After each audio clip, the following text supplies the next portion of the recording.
Welcome to the Fascia-Informed Therapist, the essential podcast for occupational therapy professionals looking to deepen their understanding of fascia's pivotal role in therapy and health. I'm your host, Amy Mayer, an experienced occupational therapist, practice owner, and dedicated educator. Here we'll dive into the fascinating world of fascia, exploring its significance in the human body and its critical influence on occupational therapy practice. Each episode will bring you cutting-edge insights, expert interviews, and practical strategies to help you confidently integrate the science of fascia into your therapeutic approach. Whether you're a seasoned practitioner or just starting out, our goal is to equip you with high-quality, evidence-based, and fascia-informed continuing education opportunities that will enhance your skills and benefit your clients. So join us as we unravel the complexities of fascia and transform the way you practice occupational therapy. All health and wellness practitioners are welcome. Let's learn, grow, and evolve together. Hi, this is Amy, and this is another edition of the Fascia-Informed Therapist. And today I'd like to talk about the skill of getting up and down from the floor, or getting down and back up from the floor. If you're an occupational therapy practitioner, you already know that this is an important skill, and yes, it is a skill. But if you are someone else listening to this, you may not have the depth of appreciation for talking about this with your clients. This is something that continually comes up in my practice, and I am often the one bringing it up because I suspect that perhaps the client in front of me can't do it. And I've had clients as young as in their 40s who struggle to get down on the floor and back up again, simply just from deconditioning. Maybe it's pain, maybe it's stiffness, but often they just haven't done it for so long that they just kind of have lost the ability to do it. People go through life even doing exercise but still can't get up and down from the floor, and I'll give you some examples of that here in a moment. But first, I wanted to share a little bit from an article out of BMC Geriatrics. It's a UK-based journal. BMC is Biomed Central.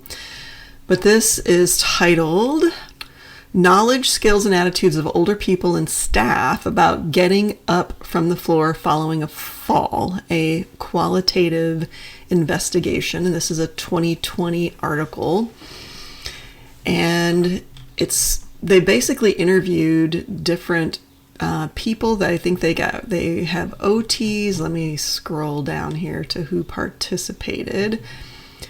Aimed to interview healthcare professionals, including physiotherapists, occupational therapists, working in acute care hospitals, outpatient home-based rehabilitation settings, ambulance service, including paramedics, first responders, and control room staff, all who have direct experience of working with older people who had fallen.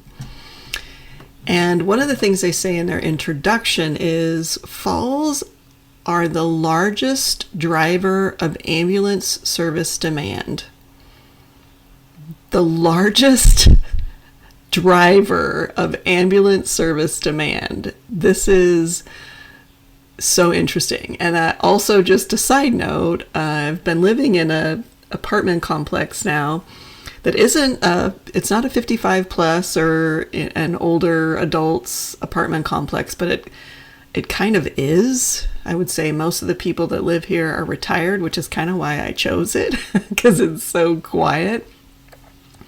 But there are constantly emergency services staff here. I would say as much as I'm not home, I see an ambulance or a fire truck here at least once a week. And I was always like, oh gosh, I hope everybody's okay. But I bet a lot of them are falls and people can't get up, or their carer who is with them, whether it's a spouse or someone else, maybe can't get them up.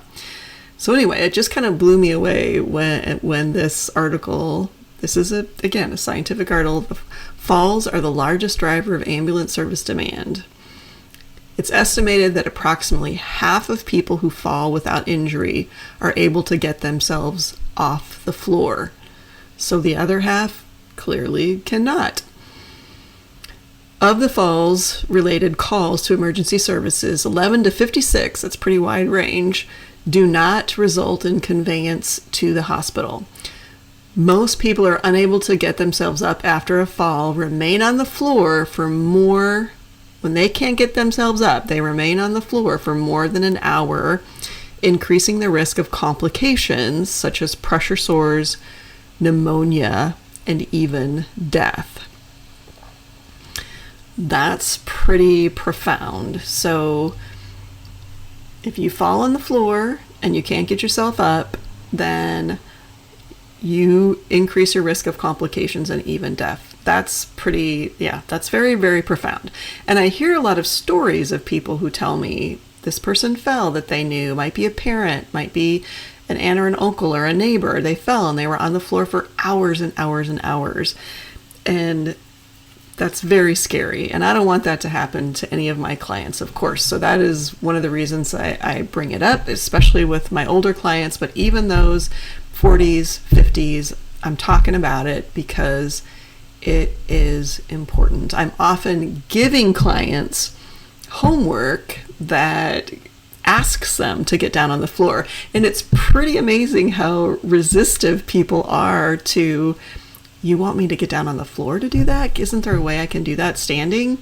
So I give them options, but they're resistant to doing it on the floor, partially because we just don't set our spaces up for floor sitting or doing exercises on the floor.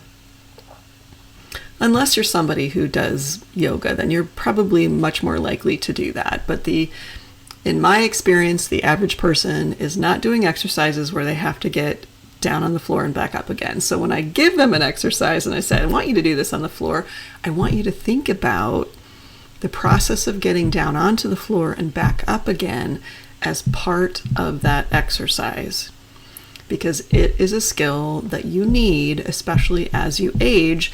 And the younger ones are like, of course I can do it. And then guess what? They struggle. They need a lot of help in order to be able, not a lot of help from me, but help like putting their hand on the floor or needing a chair or something to push themselves up. So just interesting. Okay, so many of you probably are aware of the sit-rise test. This is an article that came out way back in 2014, but it made a huge splash in the media because they were saying this is a predictor of all-cause mortality. And if you can't get down on the floor and back up again without assistance from yourself or anything else, an external support like a chair or a person, then you are more likely to die from anything. So the sit-rise test is something that I actually practice myself and my own personal, I might have mentioned this in another podcast, but I was teaching a yoga class and I'm like, okay, let's all do the sit-rise test. And I couldn't get back up again without using my hand. And it kind of hit me hard, like, whoa, I've been able to do this all my life. Even the last time I did it, which was probably a few weeks before that, then all of a sudden I couldn't. And that told me that I wasn't doing enough to I wasn't keeping up with whatever decline I was having, whatever I was doing in my life, like probably more time sitting at a desk. I wasn't doing enough to counterbalance the stiffness I was creating in my body. So that, like I said, hit me kind of hard because I pride myself in being able to move really well, even at my ripe old age of 58. So anyway, the sit-rise test, let me just briefly run through it if you're not familiar with it. To set up for the sit-rise test, the client should not have the person, and you should do this while you're listening to this. if you're not driving or doing something else. If you're out for a walk or something, go ahead and do it. Clients should remove their shoes and socks and wear comfortable, non-restrictive clothing. You should be on a flat, non-slippery surface. So if you're wearing socks, for example, and you're on a carpet, you might slip a little and that affects it. So you want to have some sort of friction. I suppose that's why you take your socks off. So you have skin and then on something that's non-slippery. It could be a yoga mat, could be different floor surfaces. And then you should have enough space around you. I think the article says like a 2x2 space so that you can get up and down. Now, I think the practitioner, if you're doing this with someone, you should know your client well enough before you ask them to do this, whether you think, and you can use your predictive skills, whether or not they're going to need some kind of support. And do not do this test. If you think that, give them the support. It's okay, because the assessment itself, you're basically counting how much support or touches they need to get themselves down and back up again in order to have some objective information about how many touches they need today. And if they do some training, what are they going to be able to do down the line? But ultimately, can they do it safely regardless of how many touches they have? So they've removed their socks and shoes, they've got non-restrictive clothing, they're on a 2x2 at least amount of space around them, non-slippery, flat surface. The instructions for the client are, without worrying about speed of movement, try to sit and then rise up from the floor using the minimum support that you believe is needed. And that's verbatim from the article. And I don't know if you can hear the geese in the background, but I've got my window open, and yeah, it's mating and baby season for the geese, so they are honking loudly. So other details that the article gives, the client may cross their legs when they lower down and rise back up on the floor, and the practitioner should be observing for using hands, forearms, knees, sides of the legs, or the sides of the feet to assist in the rising or lowering phase. So if you're interested in the scoring, go find the article. And again, let me give you the information. The article is titled "Ability to Sit and Rise from the Floor as a Predictor of All-Cause Mortality." And the first author is Brito, Brito, and it's 2014, and I believe you can find this free on the internet in the European Journal of Preventive Cardiology. So I said I would talk about a couple examples of falls where some two clients that I had, they were both actually in their 80s, and they were clients. One client I worked with quite a bit who had pretty significant scoliosis and forward posture when he came in to see me the first time. He was using a walker and just had a lot of difficulty getting around, a lot of pain in his back. And our work together actually led up to him being able to get around using a cane. And sometimes not a cane, but he had a pretty good routine that helped him be more pain-free and being able to do the things he wanted to do. And the things that he really wanted to do were being able to go into his garage. He loved to do woodworking and putzing around in the garage, fixing things, and that was what made him happy. He wanted to be able to contribute more to the household and get back to gardening and mowing the lawn. And he was able to get back to all those things with all the exercises and self-care that he was doing. Now he comes in and he tells me one day, he said, "I have a story to tell you, Amy. I was out." All right, I'm going to have to close the window. They're right by the window. He comes in and he has a story to tell me. And he says, I don't know what happened. I was outside, I was working in the yard, and I slipped on some wet grass. And he said, Amy, I couldn't get up. And he said, I crawled over to the house and I tried to use the side of the house to help me get up, and I couldn't get up. And finally I heard the neighbor's door close, and I hollered, and they came over, and he went over and got a chair off of my deck, and he helped me use the chair. And once I sat down in the chair, he's like, I popped right up and I was fine. How is it that I could pop right up from that chair but I couldn't get up from the ground?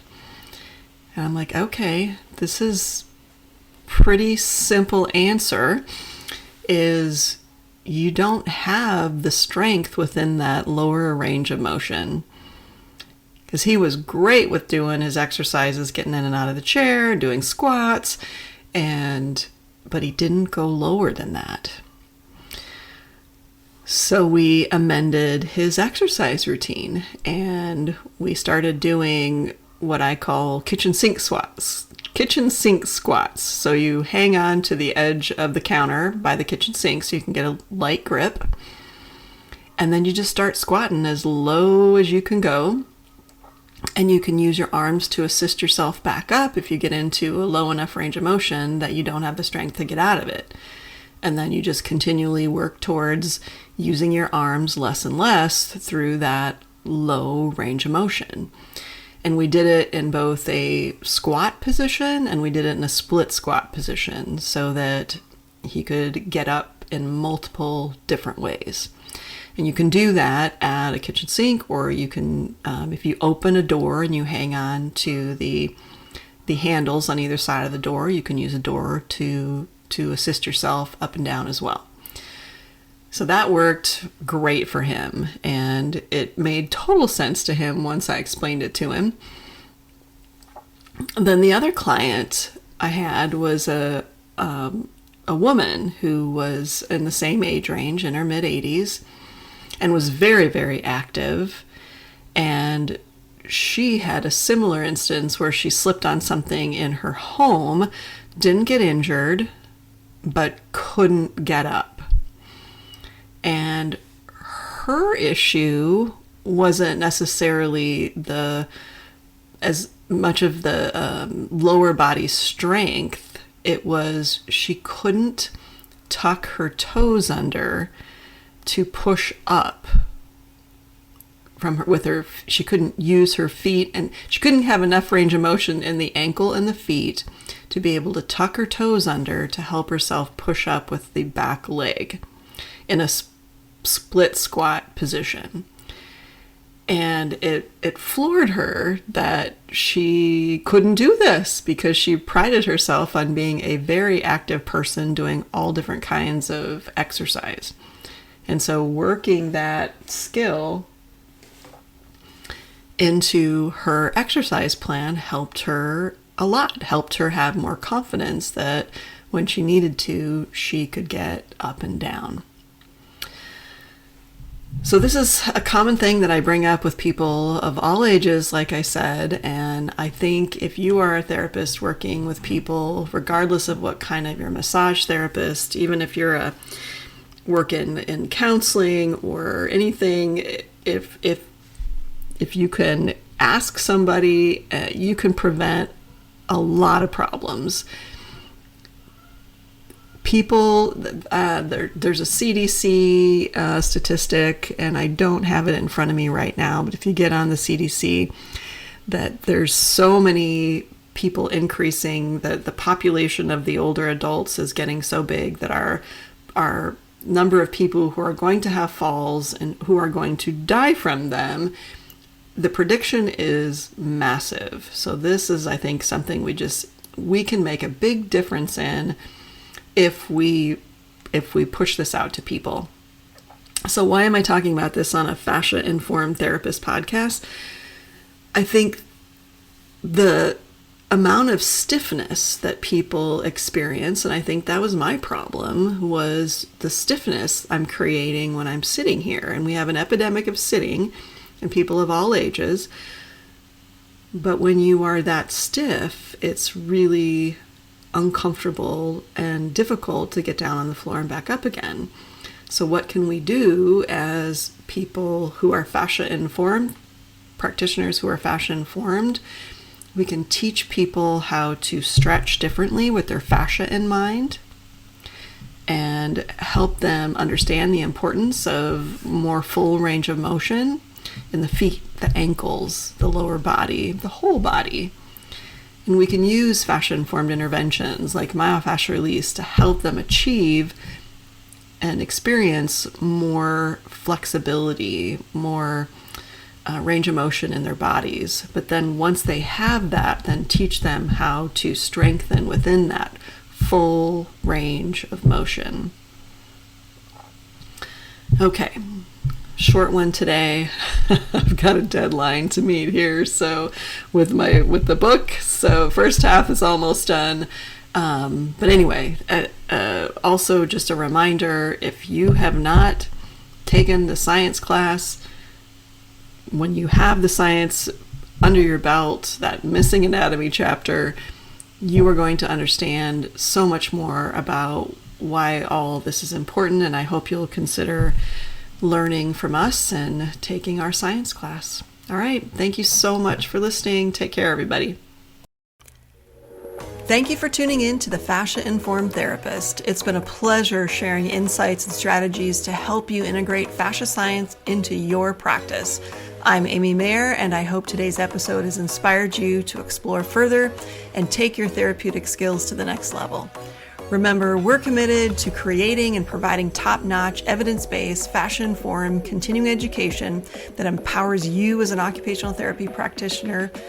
Stay connected with us for more enriching content, and don't forget to check out our online courses to deepen your expertise. Until next time, keep expanding your knowledge, refining your skills, and confidently applying the science of fascia to your practice. Here's to advancing together in health and wellness.